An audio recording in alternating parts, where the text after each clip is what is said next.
Welcome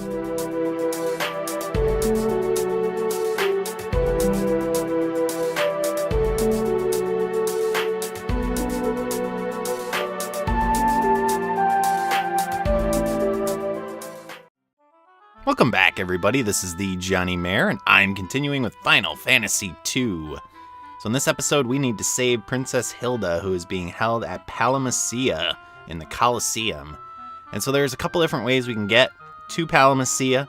The first is to use your ship, take the route that you use to go back towards the Diced Castle, and then just continue south a little bit and hug the coast to the left there. Or you can go overland, like I'm going to do, and that is to head all the way to Poft and use the airship. So what I'm going to do is head to Poft, and I will meet you there. Alright, so we are in Poft. There is the airship. Since we saved Sid, basically, now we can access the airship again. Although he will charge us, of course, because there is money to be made. So we're going to take the airship not to Palamecia, but to Kashuan Keep, and then we're going to use the Chocobo Forest to the south of the keep to head down to Palamecia. Now, I do this because basically I don't want to have to deal with all of the creatures that are in the water while heading over there. And basically this allows me to avoid the enemies in the desert around Palamecia, which are pretty powerful. So it works out pretty good. So let's grab our Chocobo, and then we will head south to the Coliseum. So if you remember from our last episode, the Empire has captured Hilda. We had to take on an imposter Hilda, who turned out to be a Lamia queen. And now they're holding this tournament, and the winner of the tournament supposedly will get Princess Hilda. So we're going to use our Chocobo here, our fine feathered friend, to take us right outside the Coliseum. We will save, and then we will head in to see what's going on. Now, as you might expect, this is not going to go as you would totally think, because of course, they're going to have some ideas in mind for all the people involved. But there's the Emperor. It's the first chance we've been able to see him since the opening cutscene of the game. And what do we have to take on? Coming out of this massive gate over here, in a scene somewhat reminiscent of Final Fantasy Adventure, for those of you that have played that game, or I think now it's called Adventures in Mana on the Vita, and on Android and Apple products. But we need to take on a behemoth. So pretty standard procedure here. Basically what we need to do is just kill it as quickly as possible. All it really does is physical attacks, so just boost your attack with Berserk, and you will do tons of damage and kill it very quickly. It has around 2,000 hit points, so it should only take a couple of rounds, depending on if you get Berserk before or after you attack each round. So we are all set. We should kill it this round. And then remember, our plan, because we're heroes and we're the good guys, is to try to assassinate the Emperor once we finish this battle. So we should get some good levels here, because behemoths are pretty powerful. The Emperor says, come get your just reward, and this is our chance to slay the Emperor. Let's do it, let's jam a knife into his chest. Uh-oh. Apparently he knows we're rebels. What does that mean? Oh man, it's a trap! What a shock. Sorry, Admiral Akbar, we got captured. And they're gonna throw us in a cell. And unfortunately, we do not have a bottle of ketchup to help us get out of here. We're gonna have to figure out another way to try to escape. So let's shake the bars here, and that will activate our means of escape, which is this guy. Do you remember him? It is Paul from all the way back in the first few episodes of the game. The Great Thief. And wow, he shows that we should have him in our party. He's able to take out a knight that easily just by punching him a couple times. We'll get rid of Gordon if you want to hang around, Paul.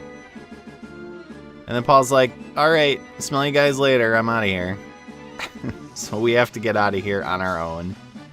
So we're going to grab a couple chests like this antidote, which apparently is a very special antidote because it is protected by a bunch of monsters, including some new monsters, the Dual Deads. And I believe the stalagmites as well. I'm not sure we've took them on either. Alright, so pretty standard procedure here. We're going to protect ourselves, cast Berserk, and then kill them as quickly as possible. Not sure why they felt an antidote needed to be protected by monsters. The dungeon area here underneath the Coliseum is not super long, and actually the encounter rate for this first floor is really low. I'm not sure there's actually any encounter rate. In the times that I've played it, I've never actually encountered any enemies on this first floor, besides the one in the chest here. But the second floor, which is where Hilda is different. There are lots of really tough enemies on that floor. And as is fitting, well, it's not really fitting, but it's been kind of standard procedure so far, you're going to have to take on kind of the boss of the previous area as a random encounter. Ooh, a battle axe. Whoop-de-doo. Now, in the NES version, there was an invisible wall there that allowed you to kind of pass through there without having to go all the way around. All of these rooms are trap rooms except this room, which has special items in it. But you will take on chimeras on the second floor, in addition to a lot of really nasty enemies. There's a couple enemies of note besides the chimeras. You'll take on sorcerers, I believe they're called, which can do some really powerful magic. And you also will take on probably the most dangerous enemy in this area, and they did keep in a couple of the invisible walls here, as you'll notice. If you don't use those, you have to go all the way around the area and then come up, and that takes a really long time. So I use them to get to Hilda as quickly as possible, and you'll notice I'm unequipping Gordon because he is going to leave our party. So Gordon and Hilda are going to talk here, and then we're going to send them ahead to get the princess out of here while we distract the guards, however that works. So let's do that. But those enemies in this area, the enemy that is most dangerous is a specter. It is a kind of undead knight type warrior looking thing, and the reason it's so dangerous is because it casts break on your entire party. So it will attempt to petrify everybody. And if it succeeds, it's game over. And so you have to start all over at the outside of the Coliseum, or wherever you save last. So we do have a new enemy here, the Death Flower.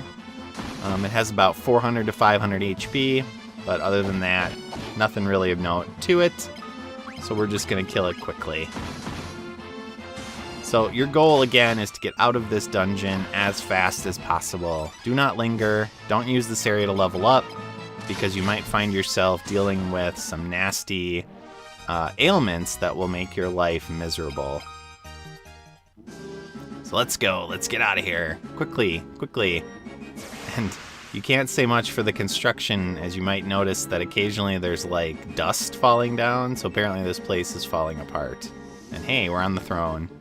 But we're gonna exit, and then now that Hilda's been saved, we have to head all the way back to Altair. So since we didn't bring our ship over, we can't just take the ship back. So we're gonna have to walk at least up to the Chocobo Forest. So I'm gonna do that. I'll head up to the Chocobo Forest, and then I'll take the Chocobo all the way back to Altair. And once I get all the way back there, I will meet you there, and we will continue onward. So we are back in Altair. And once we enter, we find out that the rebel army has actually abandoned Altair, or left, and they are getting ready to retake Fynn with I'm not sure what. Apparently they feel like we have some sort of special strength to take on the Empire now. Or maybe they're feeling emboldened by the fact that the Dreadnought is destroyed. But you'll notice they're all gone from their main headquarters. We're going to head up to the rebel camp. Pretty easy to find. It's just to the west of Gatria. And then once we talk to Hilda and Gordon, we will storm the keep and try to retake Fynn Castle. So if you don't want to fight like I don't, just take your canoe here and head into the camp. And if you talk to all the soldiers, they say, now's our chance. The gates are breached. We're gonna do this. We're gonna take back the castle. And by we, who do you think they mean? Who's gonna take back the castle? Well, of course, it's gonna be us. Not them, us. We've destroyed the Dreadnought, we've gotten the Rebellion Mithril, we've saved Hilda on multiple occasions, we've saved Cid, we've done basically everything for this rebellion, and they're gonna be like, hey, thanks, but what have you done for me lately? And how do we know you're the real Hilda? Maybe you're just another Lamia queen.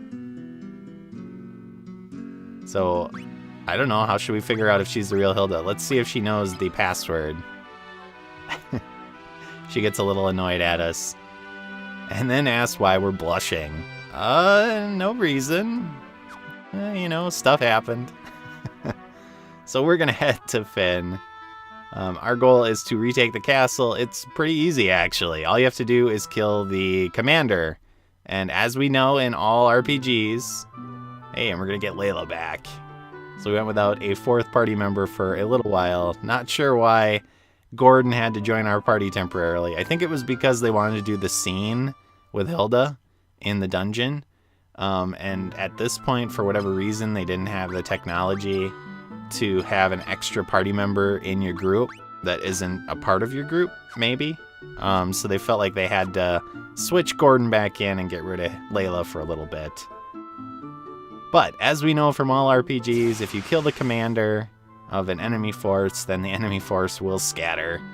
So just head directly north, fight a couple enemies, and then we'll take on the commander, whose name is Gotus. I believe, anyway. Something like that.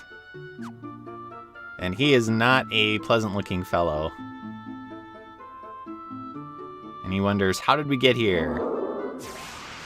He has his own little cry there. So Gotus isn't too tough. I mean, he is if you don't have Berserk, so hopefully you have Berserk. So standard procedure here, buff your attack with Berserk, try to curse him if possible with the Ancient Sword, and then kill him as quickly as possible. He uses mainly physical attacks. He does have the ability to drink or use some items that will increase his attack power. And he might actually be able to give himself haste some way, I'm not sure. Usually I kill him before that happens. So just try to kill him quickly, berserk your people, and attack him. And what's interesting about Gotus is, you know, they seem like he's some sort of major commander or something in the army for the Empire. But you're going to take on a lot of these guys later in the game. As is the case with most dungeons, he ends up becoming, you know, kind of a random encounter. So we'll just kill him quickly and move on. Now there are a ton of items in the Fynn Castle as well, and I did not go and get them as we take Gotus out. He was not that difficult. And we get a boxed wine, or Bacchus wine. But the reason I didn't go and get all the items is because there are random encounters in the castle right now, at least until you beat Gotus. Once you beat him, all the enemies flee, and there are no longer random encounters. So now that we have defeated him, we can go through the castle, collect all the items, and not have to worry about fighting. But before we do that, we want to get some more keywords. So we've saved them yet again, we've gotten them Fynn back, but now she's worried about Minwu, who hasn't been seen since he's gone looking for the ultimate magic in Mysidia. So we're going to learn Mysidia, and then of course we're going to ask her about Mysidia. That's a name that should be familiar to Final Fantasy vets. It is a town name that's been used in a couple different games of the series. So there's ultimate magic in the Mysidia Tower. You need 2 masks to access the tower. And the first mask, the white mask, is actually underneath Fynn. You have to speak a password. Ekmet Telosis, or Telois? Telois? I don't know. It was Akume in the original. Or Akum, whatever. And there's actually one more special term we can learn. And that is from Gordon. So what is this ultimate magic? I've alluded to it, and I might have actually said it. But it's Ultima! so we can learn the Ultima Tome keyword. So that is what we ultimately want. That is what Minwu went to get. And now we are trying to find him. But we don't know how to get to the hidden dungeon. Hilda didn't remember. So Gordon says, why don't you talk to Paul? So Paul is located in the town near Fynn. So we need to go talk to him. I mean, you don't need to if you know where to go. But let's play along. We're going to talk to the guards here, and then we're going to pick up all of these items. Now, some of these chests do have monsters in them, so make sure your party is ready for battle. This encounter isn't too terrible. It's some pretty weak enemies, but the chest on the opposite side of this floor is a doozy. And that is because you are forced into a battle with some sorcerers, and they are really, really dangerous. So far we got a potion and some Giant's Gloves. Again, Giant's Gloves are good for defense, but they lower your evasion, so I'm not going to use them. We get the Aura Tome, and now we're going to get into a fight with some sergeants and some sorcerers. So sorcerers can cast pretty powerful magic. So they cast around level 10 elemental spells, but what's really dangerous about them is they can cast death on your party. So as you might expect, that is, of course, something that you have to be careful with.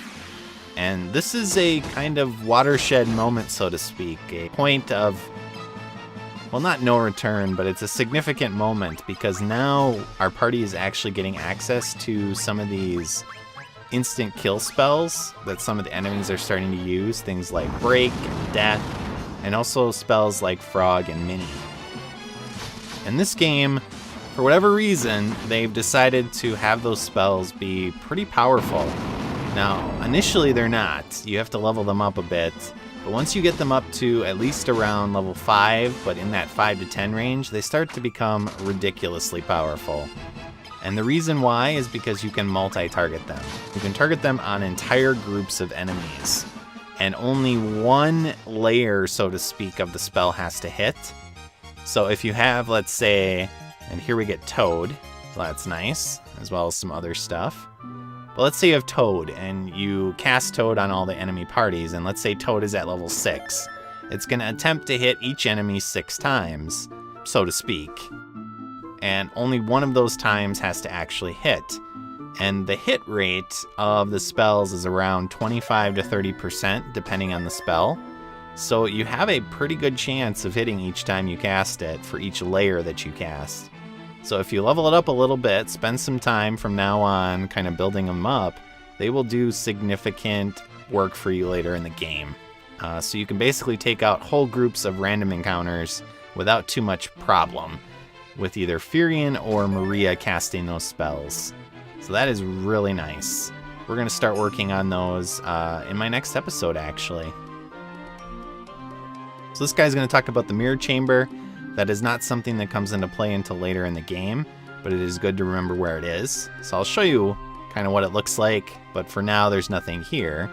And then we'll pick up the last 3 chests in this area. And finally, we're actually now going to be able to access some new equipment for my party members.